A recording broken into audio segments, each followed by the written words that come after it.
വലിയ നീണ്ട വലിയൊരു ടാസ്ക് ആണ്. ഒരുപാട് നേരം ശരിക്കും പറഞ്ഞാലേ ഈ ബിഗ് ബോസ് ഇവർക്ക് ഇങ്ങനെയുള്ള ഇരുന്ന് കളിക്കാനുള്ള ഇങ്ങനെ ഇരുത്തി കളിപ്പിക്കണം. ഇങ്ങനെ ഇരുത്തി കളിപ്പിച്ചാൽ മാത്രമേ ഇവര് നല്ലോണം ടാസ്ക് ചെയ്യത്തുള്ളൂ. ഈ ടാസ്ക് ആ 3 വലിയ ടാസ്കുകൾ, അതായത് ആ ബോട്ടിൽ ഫാക്ടറി എന്ന് പറയുന്നൊരു ടാസ്ക് കൊളവാക്കിയതിന്റെ പേരിലാണ് ബിഗ് ബോസ് ഇത്രയും ടെൻഷൻ എടുപ്പിക്കുന്ന ഒരു ടാസ്ക് അവർക്ക് കൊടുത്തത്. ഇങ്ങനെയുള്ള ഇരുന്ന് കളിക്കുന്ന ടാസ്ക് തന്നെയാണ് കേട്ടോ ഇവർക്ക് നല്ലത്.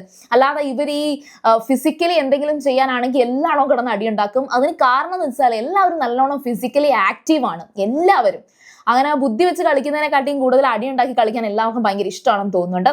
അപ്പോൾ ഏതായാലും ശരി, ബിന്നി, നൂറ, അക്ബർ ഇവർ 3 പേരുമായിരുന്നു. ആര്യൻ ഔട്ടായതിനു ശേഷം ഇവർ 3 പേരുമായിരുന്നു.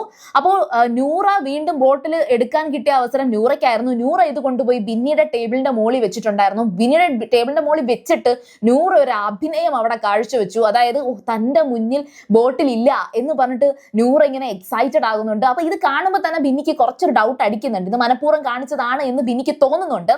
പക്ഷെ എങ്കിലും കൺഫ്യൂസ്ഡ് ആയല്ലോ. അപ്പോഴത്തേക്കും കൈയൊക്കെ പിടിച്ച് പൾസൊക്കെ നോക്കി അവസാനം ബിന്നി കറക്റ്റ് ആയിട്ട് നൂറയെ ഗസ് ചെയ്തു. നൂറ ഔട്ടായി. പിന്നെ ബിന്നിയും അക്ബറും ആയിരുന്നു. അങ്ങനെ ഇവർ തമ്മിൽ അടുത്ത ഒരു ടാസ്ക് എന്ന് പറയുന്നത് കണ്ണും നോക്കിയിരിക്കണം. ഒരാൾ പോലും കണ്ണ് ചിമ്മരുത്. ശരിക്കും അക്ബർ തുടക്കമേ പറയുന്നുണ്ട്. അക്ബർ നല്ല പേടിച്ചു. കാരണം പൾസൊക്കെ നോക്കി കണ്ടുപിടിക്കുന്ന ബിന്നിയുടെ മുഖത്ത് നോക്കി ഇങ്ങനെ എത്ര നേരം ഇരിക്കാൻ പറ്റും. അപ്പം നല്ലൊരു നൈസ് കോമഡിയൊക്കെ അവിടെ അക്ബർ പറയുന്നുണ്ട്. ഹോട്ട് ബിന്നിയെ നോക്കാൻ എങ്ങനെയാ പറ്റുക എന്നിങ്ങനെ അക്ബർ പറയുന്നുണ്ട്. അപ്പൊ ചീഞ്ഞ കണ്ണിലേക്ക് നോക്കിയിരിക്കാൻ തനിക്ക് പറ്റുമോ എന്നിങ്ങനെ ബിന്നിയും പറയുന്നുണ്ട്. നല്ലൊരു ഫണ്ണായിട്ട് അവർ രണ്ടുപേരും അതിനെ എടുത്തു. അങ്ങനെ അവർ ലിവിങ് ഏരിയയിലേക്ക് വന്നിട്ട് അവിടെ വെച്ചിട്ടായിരുന്നു ഈ കണ്ണുമുള്ള ഒരു ടാസ്ക് എന്ന് പറയുന്നത്. ഒനീലിനെയാണ് അവിടെ ജഡ്ജാക്കി ബിഗ് ബോസ് നിയമിച്ചത്. അപ്പൊ ഒനീൽ അബിയെ കൂടി ഹെൽപ്പ് ചെയ്യാൻ വേണ്ടിയിട്ട് വിളിച്ചു. കാരണം 2 പേരുടെയും മുഖത്തേക്ക് നോക്കി കണ്ടുപിടിക്കാൻ പാടാണ്.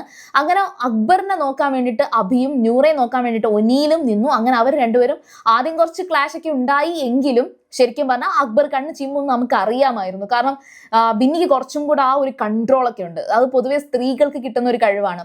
അവർ കുറച്ചും കൂടെ ആ ഒരു പിടിച്ചു നിൽക്കണം എന്നുള്ള ആ ഒരു ക്ഷമയെന്നൊക്കെ പറയുന്ന സംഭവം മിക്കവാറും ഒക്കെ ഉള്ള സ്ത്രീകൾക്ക്, ഭൂരിഭാഗം സ്ത്രീകൾക്ക് ഉണ്ടാകാറുണ്ട്. അങ്ങനെ എന്തായാലും ശരി, അക്ബർ ഔട്ടായിരിക്കുകയാണ്.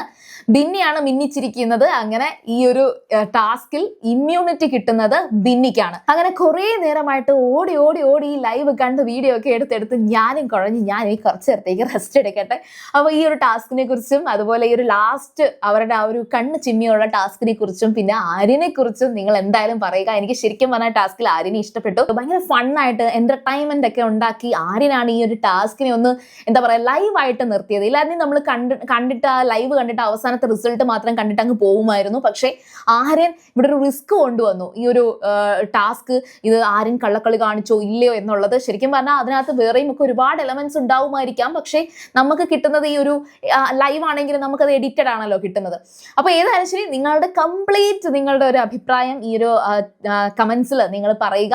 അതുപോലെ നിങ്ങൾ സീരിയൽ ഗ്രാൻഡ്മ ഫസ്റ്റ് ടൈം ആണ് കാണുന്നതെങ്കിൽ ഉറപ്പായിട്ടും ചാനൽ സബ്സ്ക്രൈബ് ചെയ്തിട്ട് കാണുക. അതുപോലെ വീഡിയോ ഇഷ്ടപ്പെട്ടാൽ ലൈക്ക് ചെയ്യാം, കമന്റ് ചെയ്യാം, നിങ്ങളുടെ ഫ്രണ്ട്സിനൊക്കെ അയച്ചു കൊടുത്ത് നിങ്ങളുടെ ഗ്രൂപ്പ്സിലൊക്കെ അങ്ങോട്ട് അയച്ചു കൊടുത്ത് ഷെയർ ചെയ്യുക. അപ്പോൾ ഞാൻ പോയി വരാം. ബൈ.